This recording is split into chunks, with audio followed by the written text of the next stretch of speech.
Okay, so we're jumping in to Neville Goddard's chapter 3 of Your Faith is Your Fortune. It's called The Principle of Truth. And I wanted to take a moment to say I'm sitting outside. It is so absolutely beautiful. I hope that either you are coming to this video already doing something for yourself today, or as soon as you're done with it, you'll be encouraged to go do something for yourself today. I think it's so important. And if you're struggling a little bit, spending more time outside is a really quick, wonderful, beautiful way to just start to feel a little bit better. I know it can be difficult, especially if you're struggling a bit to figure out, like, what can I do for me that does not necessarily need a lot of effort? And finding a way to be outside is a really great way to do something for you. So that's just kind of a side note before we get started. So, chapter 3, the principle of truth. The way I'm going to set up this video so you're aware is I'm going to read parts of the chapter and then I'm going to kind of add some of my insight and my understanding. If you have questions, definitely let me know down in the comments below. If you like the content, like the video, that way I know that is something that you enjoy. And if you want to continue getting this kind of content from me, make sure that you subscribe and turn on that little bell so you don't miss any of my upcoming videos. So, the chapter 3 of Your Faith is Your Fortune is the principle of truth. Ye shall know the truth, and the truth shall make you free. The truth that sets man free is the knowledge that his consciousness is the resurrection and the life, that his consciousness both resurrects and makes alive all that he is conscious of being. Apart from consciousness, there is neither resurrection nor life. When man gives up his belief in a God apart from himself and begins to recognize his awareness of being God, as did Jesus and the prophets, he will transform his world with the realization, I and my Father are one, but my Father is greater than I. He will know that his consciousness is God and that all he is conscious of being is the Son bearing witness of God the Father. So I want to stop here really quick. I'll put links down below and probably a couple up above of other content I've done for chapter 1 and chapter 2 plus the podcast episodes that I've had on this topic specifically. But when you think about being God, I want to explain my feeling on this, how I read it, how I see it. I'm definitely open to other thoughts and discussion. Definitely leave those down in below, down in the comments, or you can always send me an email, unleashinghappiness@ceciliahendricks.com. But if you look at the world, I believe everything is God. I've believed that since before I even got into these teachings at all from Neville or any other teacher. The world is God. It's God outpictured. God is in absolutely everything, which means God is in you. So when you stop and think about this and consider the fact that God is in everything, God is also part of you. He is that awareness of just being I am before you condition it with anything. God is the awareness of being your I am. God is just there.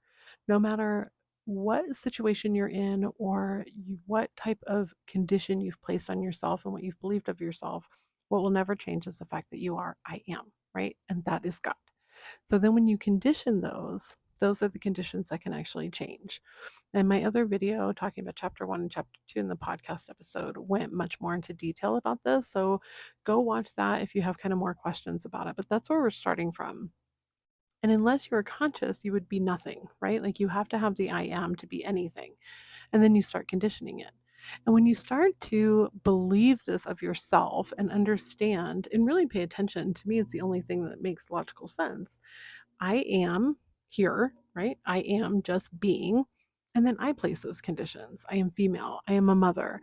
I am happy. I am sad. I am in poverty. I am not in poverty. Like all of these kind of things. I'm wealthy, I'm happy, I'm worthy, I'm unworthy. All of them are the conditions that you're putting on your own sense of self, your own identity. And that's how you get a state or an identity. Like that's where that comes from. So I'm going to continue. It preceded all conceptions of itself, and shall be when all conceptions of itself shall cease to be. I am the beginning and the end. That is, all things are conceptions of myself begin and end in me, but I, the formless awareness, remain forever. You can't get rid of your I am because that's God. That's your consciousness, right? That's what this is saying. Jesus discovered this glorious truth and declared himself to be one with God, not the God that man had fashioned, for he never recognized such a God. This isn't like the religion saying that it's this God outside of you. This is within you. God is here with you always because God is your I am, your sense of being. God is in everything. God is in the trees. God is in the food that we eat. God is in the air that we breathe. God is in the clouds. He's in the birds. Like you can see it everywhere. And I usually use he. I'm sure that that is part of my upbringing, right? I was raised Catholic. We definitely used he. You'll notice a lot of times I interchange that with they, because I don't believe that God has like a gender in the same way, right? Like God is within me, I'm female. God is within you, whether you are male, female, non binary, whoever you are, no matter how you identify, God is there with you. Your I am is always there. It's just, it's remarkable. Like I just find it such a beautiful truth, and one that I firmly believe. Jesus found God to be his awareness of being, and so told man that the kingdom of God and heaven were within. When it is recorded that Jesus left the world and went to his Father, it is simply stating that he turned his attention away from the world of senses and rose in consciousness to that level which he desired to express. There he remained until he became one with the consciousness to which he ascended. When he returned to the world of man, he could act with the positive assurance of that which he was conscious of being, a state of consciousness no one but himself felt or knew he possessed. Man who is ignorant of this everlasting law of expression looks upon such happenings as miracles. To rise in consciousness to the level of the thing desired and to remain there until such level becomes your nature is the way of all seeming miracles. And I, if I be lifted up, I shall draw all men unto me. And if I be lifted up in consciousness to the naturalness of the thing desired, I shall draw the manifestation of that desire to me.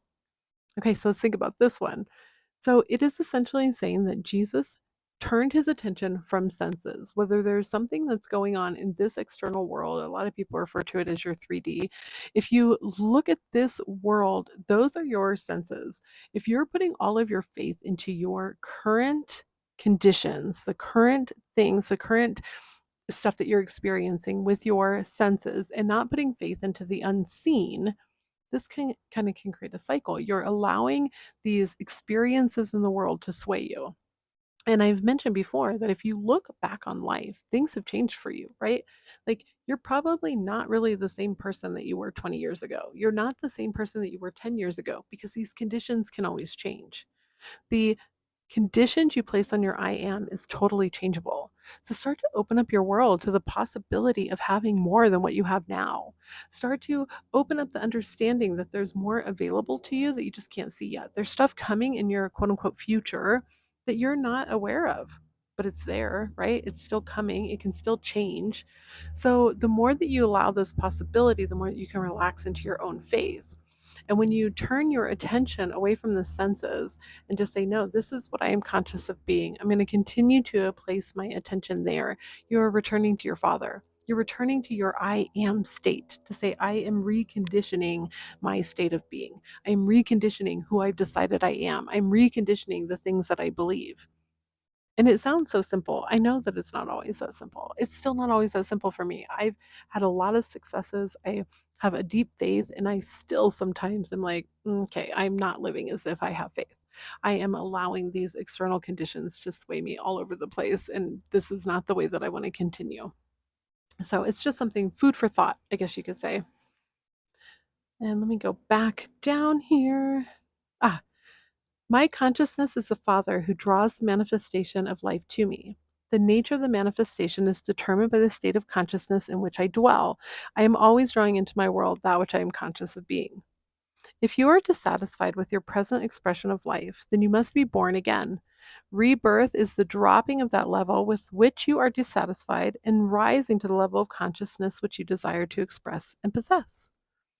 So remember, we're dying to our old selves. You don't have to hold on to these things that are here with you now. If you need somebody to tell you that, I want to be the person telling you that today. You don't have to hold on to this stuff. You don't have to just accept it because that's something that happened. Facts are so changeable. Like, this is amazing to me, these so called facts. I've had facts change. Like, if you ever had an experience, if we're just going to look at this logically, if you ever had an experience where somebody texts you and your assumption right away was that they were rude and like snotty in the text, and then when you talk to them, they're like, no, and they read you the text and their tone is like totally different, and the whole meaning of it changes. I kind of use that as an example a lot when I'm looking at my own perspectives and I'm looking at the way that I am accepting truth or focusing my truth and what I'm accepting true for myself and the level of consciousness that I have.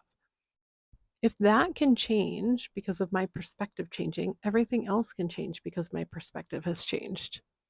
It's a very beautiful feeling and understanding. Like, this is open for me to have change. There's a possibility for me to change. You cannot serve two masters or opposing states of consciousness at the same time. Taking your attention from one state and placing it on the other, you die to the one from which you have taken it, and you live and express the one with which you are united. Right? So it's like if you saw yourself as worthy and worthy, like that doesn't quite work, at least within this situation, right? We can have so many different states of consciousness and so many states and identities that we hold, and some we're not even like really all that conscious of, in my opinion. There's ones that are so deep rooted from either the experiences that we've had, the perceptions that we keep, the life events that we've had, right? And the upbringing that we've had.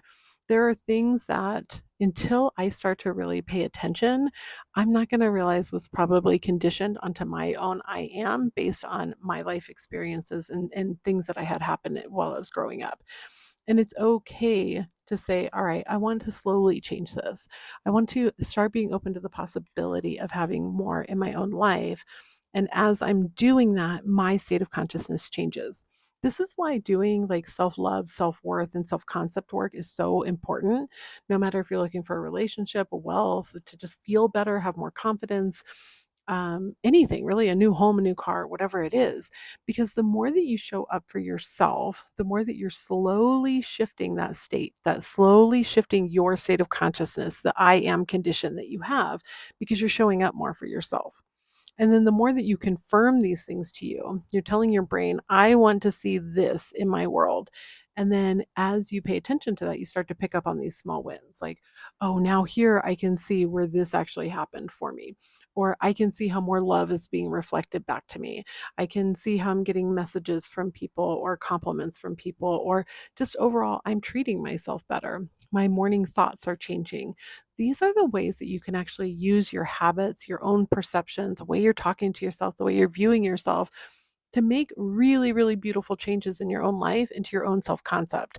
So that's why a lot of times when people are saying, oh, you should lean into self love or self concept and treating yourself better and putting yourself on the pedestal, this is the reason why, because these pieces all tie together and they start to change your state, and they start to change it without you even being aware of it, right? Like you don't even notice that this thing is changing, and then all of a sudden you're like, whoa, my whole world has changed. Hopefully I'm making sense. Sometimes I still definitely question that for myself sometimes. Man cannot see how it would be possible to express that which he desires to be by so simple a law as acquiring the consciousness of the thing desired. The reason for this lack of faith on the part of man is that he looks at the desired state through the consciousness of his present limitations. Therefore, he naturally sees it as an impossible accomplishment. Oh, this is like one of my favorite things. You have to remember that if you see something right now, it's like, there's no way this could ever be for me, right? I could never have that type of life. I could never be that type of person. It's because you're looking at it from your limitations of your life right now. Your conditioned I am right now is unable to see that. So then maybe start smaller. There's actually Neville Goddard lectures. If I find it, I will definitely come back and like do something to let you know that I found it, like either a short or something. But I remember distinctly reading where Neville said, start where you can. Like if you can't see this huge jump for yourself, then start smaller. Start with something little, which is why I'm always recommending the daily joys. That's why I'm recommending doing things for yourself, making a decision to say, okay, if I was the person that I wanted to be, this pie in the sky, huge outcome that I really want to have, if I was that person, how would I treat myself in the morning? Would I get up and take a walk? Would I drink my coffee quietly out on the porch and, reading a book? Like, what are some small things that you can do for yourself to show up right now for you right now, to start confirming to yourself that you are this new person, that you're building to that? And then you just start taking the steps closer and closer to it. So I'm going to actually close out this video on that today, right here. I will come back and do another video on the other parts of the chapter. I'm finding this to be a little bit of a better way for me to present this content and to talk about it. I hope that you're getting benefit out of it. As always, like I really love making this content. I love doing it. I want to be definitely more consistent for everyone, including myself. So I know that's something that I am working to overcome. And that is part of my identity and state shifts that I'm working on. So know that we are growing and learning together. I would love to hear your feedback. So if you have any comments, put it down below. If you find this beneficial, definitely subscribe so you get my content. If you don't want to put a question publicly, like in the YouTube comments, you are more than welcome to always email me, unleashinghappiness@ceciliahendricks.com, and I will be back.